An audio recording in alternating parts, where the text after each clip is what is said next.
She screamed, "I don't owe you any explanations," when I simply asked why she didn't come home at all yesterday. I looked at her, entirely calm, and replied, "Understood." Then I packed my bags and disappeared from her life. Years later, she showed up at my doorstep, expecting me to still be waiting. She went pale when my new girlfriend opened the door. Before we dive into exactly how that reunion played out, please don't forget to like and subscribe to Story Sparks. It helps the channel grow and lets us bring you more stories about resilience, self-respect, and walking away from toxicity. I'm Alex. I am 29 male. My current girlfriend, Maya, is 28. We've been together a little over 3 years and living together for one. We have a peaceful, communicative relationship. But this story isn't about Maya. It's about the woman who came before her. This all started a few years ago, and it feels stupidly small when I summarize it in a single sentence. But it didn't feel small living it. It felt like a slow, crushing weight. My ex-girlfriend, Lena, and I had plans for dinner on a Tuesday night. Nothing fancy, just a quiet night in. I texted her that morning while I was at work, asking what time she'd be home so I could start cooking. She replied, "Later, don't wait up." That already rubbed me the wrong way. We had plans, and she was unilaterally canceling them via text without an apology or an alternative. But I figured she was just in one of her moods. She had been like that lately. Short, sharp, always seemingly annoyed that I existed in the same space as her. I still cooked. I made pasta. Around 7 o'clock p.m., I set the table for two, hoping she'd walk through the door. Around 7:30, the food was getting cold. I texted her. No response. I called her once. It went straight to voicemail, meaning her phone was either dead or turned off. I tried again around 8 o'clock p.m. Nothing. By 9 o'clock p.m., I was sitting alone at the table, scrolling my phone like an idiot, eating cold pasta and making excuses for her in my head. Her phone died. She lost track of time talking with coworkers. She got stuck in traffic. I was doing the emotional labor for both of us. I cleaned up the kitchen, put the leftovers away in Tupperware, and went to bed around 11 o'clock p.m. I felt weirdly calm. Not the frantic, pacing the floor kind of panic. A deep, heavy calm. Like my body had already accepted a truth my brain couldn't quite name yet. I woke up around 6:30 the next morning. Her side of the bed was untouched. The duvet was perfectly smooth. There was no dent in her pillow. No sign she had come home at all. That's when the irritation hit. Not panic. Not fear that she was in a ditch somewhere. Just a tight, controlled anger. I checked my phone. No missed calls. No texts. Nothing. Total radio silence for 24 hours. When she finally walked through the front door around mid-morning, she didn't even look guilty. She didn't look disheveled or apologetic. She just tossed her bag down on the entryway table, kicked off her shoes, and acted like I was the problem for standing in the kitchen staring at her. I asked one question. Just one. "Why didn't you come home at all yesterday?" She didn't freeze. She didn't stammer. She snapped. Loud and sharp, her voice echoing in the small apartment. "I don't owe you any explanations." And in that exact moment, something inside me shut off completely. It was like a breaker tripping in a power grid. The lights went out on the relationship.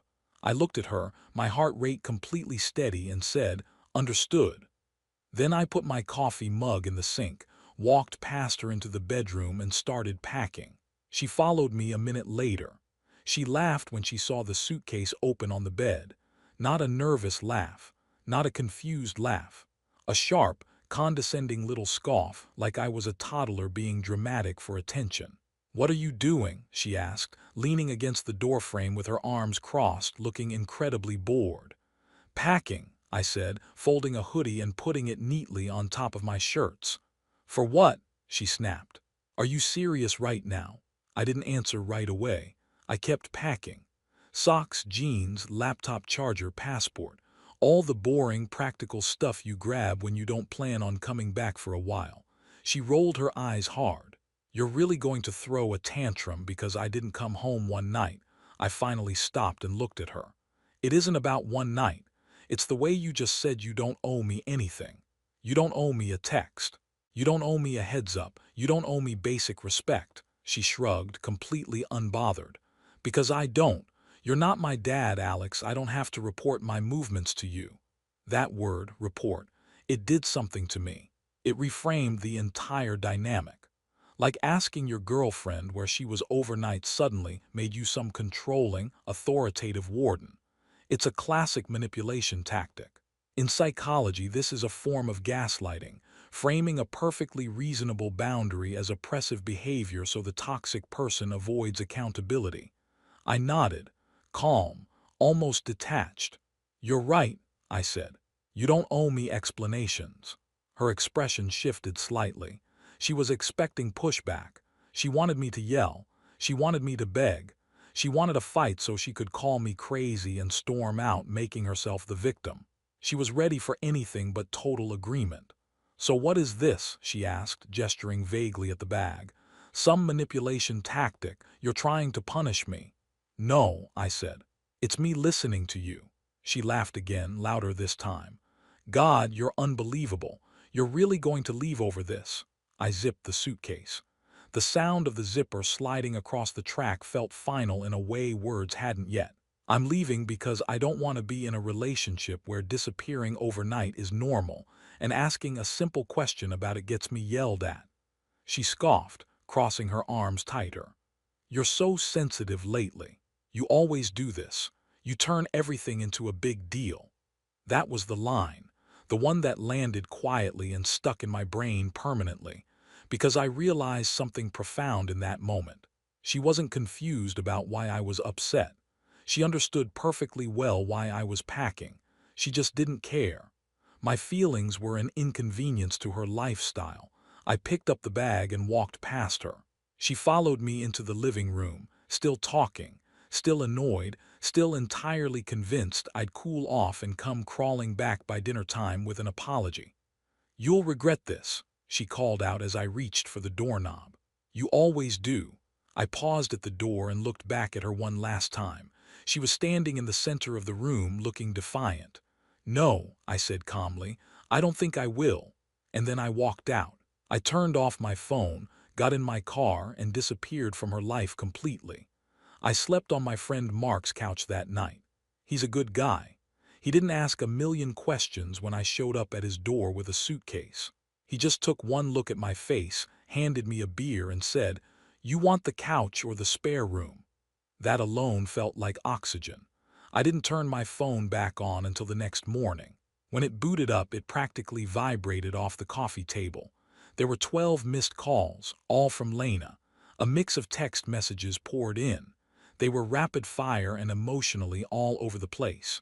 "You're really doing this? This is so dramatic. Answer your phone. Wow, so you just disappear now? You can't just walk out like that."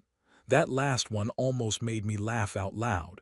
"You can't just walk out like that." The absolute hypocrisy was staggering. She could disappear for 24 hours without a word, but me leaving after being screamed at was somehow a violation of the rules. I didn't respond. Not because I was playing a game or trying to punish her with the silent treatment. I didn't respond because I finally understood something vital.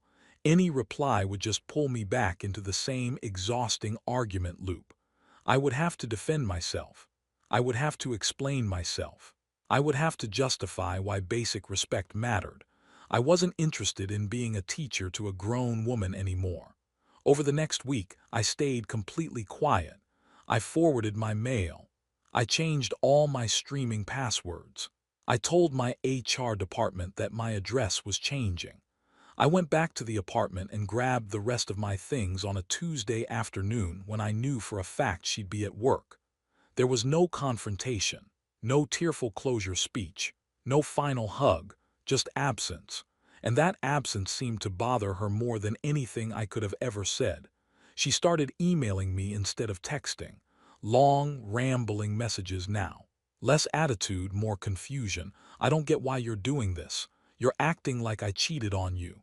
Everyone disappears sometimes, Alex. You're overreacting." That word again. Overreacting. It was always her favorite way to minimize anything I felt. If I was hurt, I was overreacting.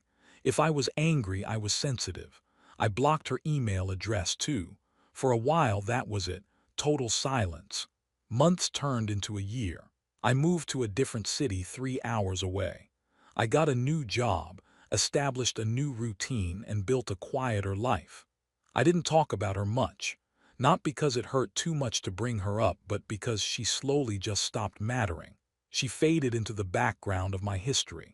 Then, about 3 years later, someone from my past ran into her. I only know this because she eventually told me herself. Apparently, Lena bumped into an old coworker of mine at a cafe downtown. They recognized her and politely asked how I was doing, assuming we were still together. Lena pretended not to care, but hearing my name stuck in her head. She casually asked the coworker a few questions. Where did I live now? What city? Was I seeing anyone? Armed with that minimal information, she showed up unannounced a week later, and that's where things took a turn she never, ever saw coming. I didn't know she was coming. That's important to note. By then, I had been in the new city for almost 2 years. I had a new apartment, a new routine, and a new relationship with Maya. Things were steady. They were quiet in a good way. I wasn't hiding from my past. I just wasn't advertising my life to people who didn't deserve access to it anymore. It was a Saturday afternoon when the knock came. It wasn't the casual, loud knock of a delivery driver. It wasn't a neighbor. It was sharp but hesitant, like someone who wasn't sure they should be there but had already committed to the action. I was in the kitchen chopping vegetables. Maya was in the living room, closer to the door. She looked at me over the kitchen island, eyebrows raised, and said, "Are you expecting someone?" I shook my head. "No, I'll get it." But Maya was already there. She opened the door. I heard silence stretch for just a second too long. Then a quiet, almost disbelieving, "Oh." I didn't see Lena at first. I just felt something shift in the air, like the temperature in the hallway had suddenly dropped 10 degrees. I wiped my hands on a towel and stepped out of the kitchen. When I looked into the hallway, I saw her. Lena. She was standing there with that same posture she used to get when she was trying to look unbothered and failing miserably. But she looked smaller now, not physically, just deflated. Her eyes kept flicking rapidly between Maya and me like her brain was lagging, struggling to process the scene in front of her. Maya, bless her, smiled politely. "Hi. Can I help you?" Lena swallowed hard. I'm looking for Alex." Maya turned her head slightly toward me. "That's you."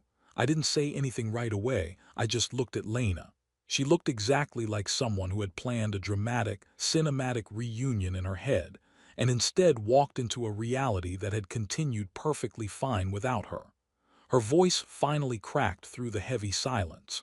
"Alex, can we talk?" Maya glanced at me. She wasn't confused. She wasn't threatened. She was just checking my temperature on the situation. I shook my head once. "There's nothing to talk about, Lena," I said calmly. Lena's face went completely pale. "I didn't know you," she gestured vaguely at Maya.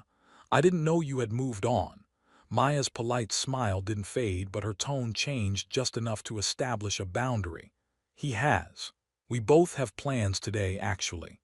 That was the moment Lena really understood. This wasn't a rebound. This wasn't a temporary phase. This was a securely closed door. She looked back at me, her eyes wide and desperate now. "You just disappeared, Alex. You didn't even give me a chance to explain." I met her eyes, holding her gaze steadily. "You told me you didn't owe me explanations." Her mouth opened. Then it closed. For the first time in the history of knowing her, she had no comeback. No sarcasm. No eye roll. She nodded slowly, like someone finally accepting a terminal diagnosis they didn't want to hear. "I guess," she whispered, her voice barely audible. "I didn't think you'd actually leave." I didn't correct her. I didn't offer comfort. I just stepped back and Maya gently, firmly closed the door in her face. Maya didn't ask questions right away. That's one of the things that made me realize how vastly different she was from Lena. There was no interrogation, no insecurity, just quiet, supportive presence. She locked the deadbolt, leaned back against the door for a second, then walked over and wrapped her arms around my waist. "You okay?" she asked softly.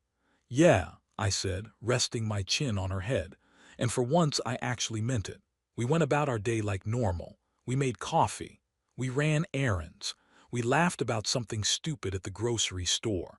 But in the back of my mind, a small alarm bell was ringing. I knew that wasn't the end of it. People like Lena don't travel 3 hours for closure and give up after 30 seconds. They travel for control. I was right. That night, my phone buzzed with a Facebook notification I hadn't seen in years. A friend request. Lena. Her profile picture was carefully chosen. Soft lighting, casual smile, looking effortlessly beautiful, like she hadn't rehearsed the selfie 20 times. I ignored the request. 10 minutes later, a message request came through on Messenger anyway. I wasn't trying to ambush you today. I just needed to see you. You really hurt me, you know. You left without any warning. That one almost impressed me. The sheer audacity of the revisionist history. The absolute confidence to rewrite reality as if I hadn't waited at a dinner table, gone to bed alone, woken up to an empty apartment, and then been screamed at for asking a single, reasonable question. Left without warning. As if my packed bags weren't a warning, I didn't respond. More messages followed over the next few days. Long ones, emotional ones. Some were angry, accusing me of cowardice. Some were nostalgic, reminiscing about how good we were together. It was like she was throwing different emotional darts at the wall, hoping one of them would pierce my armor and crack something open. But what stood out in all those messages wasn't sadness.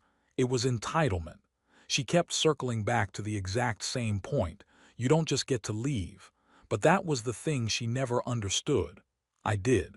I had the right to leave the exact moment she taught me that my presence was optional, my concern was annoying, and my expectations of basic respect were unreasonable. I blocked her on Facebook. I blocked her on Instagram. I made sure my LinkedIn was locked down. The next morning, Maya found me in the kitchen making breakfast. I was calm, focused, and present. She tried to contact you again, Maya asked gently, pouring herself a cup of coffee. Yeah, I said, cracking an egg into the pan. But it's done. I blocked everything. She smiled, leaning against the counter. Good. And standing there, flipping eggs in a quiet, sunlit kitchen with a woman who actually liked me, I realized something simple and devastatingly clear. The worst consequence Lena faced wasn't losing me in an explosive, fiery argument. It was losing me in absolute peace. A few weeks passed, and I thought that was finally it. No more messages. No more surprise appearances. No late-night spirals where I replayed old conversations. Life settled back into its comfortable, predictable rhythm. That should have been the end of her chapter. But closure, as I learned, isn't something people like Lena seek quietly. One evening, I got a call from an unfamiliar number with a local area code. I let it go to voicemail. A minute later, my phone buzzed with a text. It's Lena. I used a burner app. Please don't hang up if I call again. I didn't respond. She called anyway. I watched the phone vibrate on the coffee table until it stopped. Then another message came through. I just want to talk. I'm not here to cause problems. I swear. That line made my jaw tighten. Because she always said that right before causing massive problems. Later that night, Maya and I were sitting on the couch watching a movie when there was another knock at the door. Softer this time. Careful. Hesitant. Like someone who had already been rejected once and desperately didn't want to be seen as aggressive. Maya paused the movie and looked at me. Do you want me to answer it? I stood up. No. I will. When I opened the door, there she was again, standing in the exact same spot in the hallway with the exact same hesitant posture. But this time, the manufactured confidence was gone completely. She looked exhausted. I just need 5 minutes, she said quickly, holding her hands up defensively. That's it, I won't come back after this. I sighed, not in anger, in deep, profound resignation. You already came back, Lena, she flinched. I didn't realize how serious you were, she said, her voice trembling. I thought you just needed space. You always came back before. That sentence hit harder than anything else she had said. You always came back. That's who she thought I was. Someone who cooled off. Someone who folded. Someone who would accept whatever disrespectful behavior she dished out as long as enough time passed for the dust to settle. I was reliable. I was a safety net. I didn't come back because I finally listened, I said. Listen to what? She asked, genuinely confused. To you. Her eyes filled with tears, but I didn't feel anything stir inside me. No urge to comfort her, no guilt. Just pure, unadulterated clarity. I don't hate you, Lena, I continued, keeping my voice even. But I don't miss you either, and that's how I know this was the right decision. She nodded slowly, biting her lip like she was memorizing the moment for later pain. I guess I never thought you'd be the one to leave me, she whispered. I met her eyes. Neither did I closed the door gently, and for the first time I knew in my gut she wouldn't knock again. After that night, something unexpected happened. Nothing, no more burner app texts, no calls, no drive-bys, no third-party messages from concerned mutual friends trying to play mediator. Lena vanished as completely as I once had, and that silence told me more than any grand apology ever could. Life didn't explode into fireworks. It just kept going. Mornings with Maya turned into routines I didn't realize I'd been missing for years. Coffee made exactly the way I like it. Conversations about our days that didn't feel like hostile negotiations. Questions asked because someone actually cared about the answer, not because they were looking for ammunition. One night, a few months later, Maya asked me something that caught me off guard while we were doing the dishes. Did she ever tell you where she went that night? I thought about it for a second, putting a plate in the drying rack, then shrugged. No, and I don't wonder anymore. That was the absolute truth. Somewhere along the line, the curiosity had quietly died of starvation. There was no mystery left to solve. Whether she was with another man, sleeping on a friend's couch, or driving around aimlessly, the answer wouldn't change anything. The action was the disrespect, the location was just trivia. But apparently, Lena was still out there telling her heavily edited version of the story. A mutual acquaintance from my old city reached out to me one afternoon on LinkedIn. Someone I barely talk to anymore. Hey man, random question, the message read. Did you really ghost Lena after she spent one night at a friend's house? I stared at my phone screen. I reread the message. Then I smiled. That was how she framed it now to save face. A single, harmless night at a friend's house. A massive overreaction on my part. A dramatic, insecure boyfriend who couldn't handle a strong, independent woman having a life outside of him. I typed back one sentence. I asked her one question about where she was. She screamed at me for asking, so I left. I didn't get a reply after that. What struck me wasn't the lie itself. It was how small she had tried to make her behavior seem. As if basic respect was optional in a partnership. As if staying away overnight without a word of communication was completely normal. As if having boundaries was a character flaw on my part. I realized then that if I had stayed, that would have been my permanent future, constantly shrinking myself to fit her comfort, learning to accept less and less so I wouldn't be labeled difficult or controlling. That night, Maya rested her head on my shoulder while we watched TV and said softly, "I'm glad you left." "So am I replied, kissing the top of her head. And for the first time, I didn't feel like the guy who walked away. I felt like the guy who finally chose himself. About a year after Lena showed up at my door, I heard one last, unsolicited update. I ran into someone I used to work with while grabbing coffee before heading to the office. Small talk turned into the usual, "What are you up to now?" exchange. And eventually, my name must have triggered a memory for her. "Oh," she said hesitantly, holding her latte. "I think I know your ex. Lena, right?" I nodded once, keeping my expression neutral. "Yeah, she was. Not great after you left," the coworker added carefully, clearly trying not to overstep. "She talked about you a lot, like you just vanished for absolutely no reason." That made perfect sense. In her version of events, I had to be the irrational villain. Otherwise, she'd have to sit alone in a quiet room with the terrifying idea that one crossed boundary was all it took for a good man to walk away forever. Apparently, after I left, she cycled through a few short relationships. The coworker said it was always the same pattern. Intense starts, fast familiarity, then explosive frustration when the new guy expected basic consideration or communication. She complained loudly to anyone who would listen that modern men were too needy or clingy for wanting to know where she was or when she'd be home. Hearing that didn't make me feel smug. It didn't make me feel victorious. It just confirmed what I already knew deep in my bones. She didn't lose me because of a mistake. She lost me because she wanted absolute control without any accountability. That night I told Maya about the coffee shop conversation. She listened quietly, then said something that stuck with me permanently. Some people confuse freedom with never being accountable to anyone, Maya said. The moment accountability shows up, they feel trapped. That was Lena in one sentence. I had mistaken her fierce independence for strength. What it really was, at its core, was a severe allergy to emotional responsibility. Looking back, the warning signs were always there.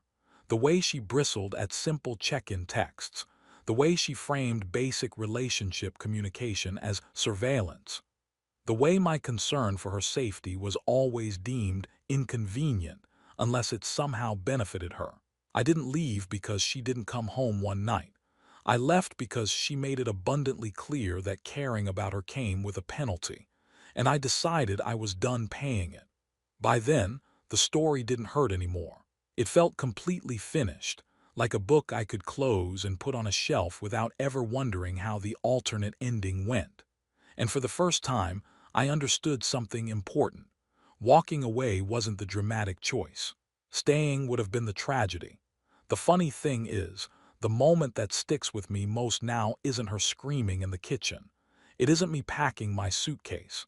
It isn't even her standing frozen at my door years later, looking at my new life. It's the quiet morning after I left. I remember waking up on Mark's couch before my alarm went off. The sunlight was filtering through the cheap plastic blinds. My phone was face down on the coffee table, finally silent. And for a split second I panicked.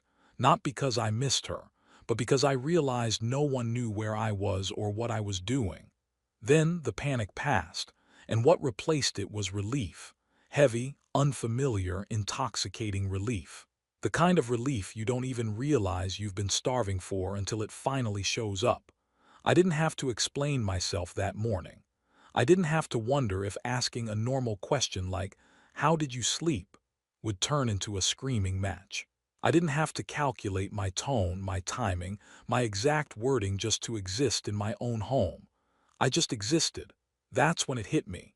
I had been managing Lena much more than I had been loving her, managing her moods, managing her fierce, toxic independence, managing her unpredictable reactions so I wouldn't be accused of being too much.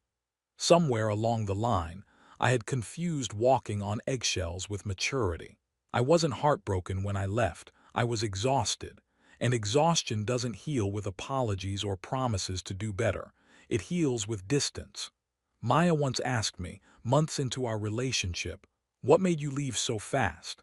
Most guys would have tried to fix it, or argued, or gone to therapy. I thought about it for a long time, looking at the life we had built, and said, because the problem wasn't something that broke. It was something she believed. She believed that being in a relationship meant doing whatever she wanted, whenever she wanted, without any accountability. She believed that love meant she had unlimited access to my patience, but I had limited access to her truth. And I believed her, right up until the moment I stopped. Leaving wasn't brave. It was necessary for my survival. I didn't disappear to punish her. I disappeared to protect myself. And once I understood that fundamental difference, there was absolutely no going back. I'm telling this story now because enough time has passed that I can see the whole picture clearly, without the blur of anger or nostalgia. When Lena told me she didn't owe me any explanations, she was right. Technically, legally, no one is entitled to another person's time. But relationships aren't built on legal technicalities. They are built on choice. They are built on mutual respect. And the moment she chose secrecy over basic consideration, I chose distance. What still surprises people when I tell this story is how fast I pulled the ripcord. They expect a long, drawn-out decline, couples counseling, tearful ultimatums, months of agonizing limbo. I didn't do any of that. Because here's the truth I learned the hard way. When someone shows you to your face that your feelings are an inconvenience to them, waiting around doesn't fix it. It just teaches them exactly how much disrespect you are willing to tolerate. I didn't need to know where she went that night. I didn't need a play-by-play explanation. I just needed to know whether I mattered to her. Her reaction, the screaming, the defensiveness, the contempt, answered that question perfectly. Years later, when she stood at my door and saw another woman living the life she thought she could pause and resume at will, I didn't feel victorious. I didn't feel the urge to gloat. I felt finished. Finished wondering. Finished explaining myself. Finished negotiating for basic human respect. If anyone listening to this is stuck in a similar situation, asking themselves whether they're overreacting to being dismissed or ignored, here's what I will leave you with. If asking a reasonable question gets you punished, if their silence is framed as independence, while your concern is framed as controlling, if leaving them hurts them more than staying ever hurt you, then you already have your answer. I didn't disappear to make a point. I disappeared because staying would have meant disappearing anyway, just a lot slower and with a lot more pain. If this story resonated with you, if you've ever had to walk away from someone who made you feel like an inconvenience, hit that like button. It helps the channel, and it helps this message reach the people who desperately need to hear it today. Don't forget to subscribe to Story Sparks for more stories about boundaries, resilience, and finding your peace. Remember, you are not required to set yourself on fire to keep someone else warm. Until next time.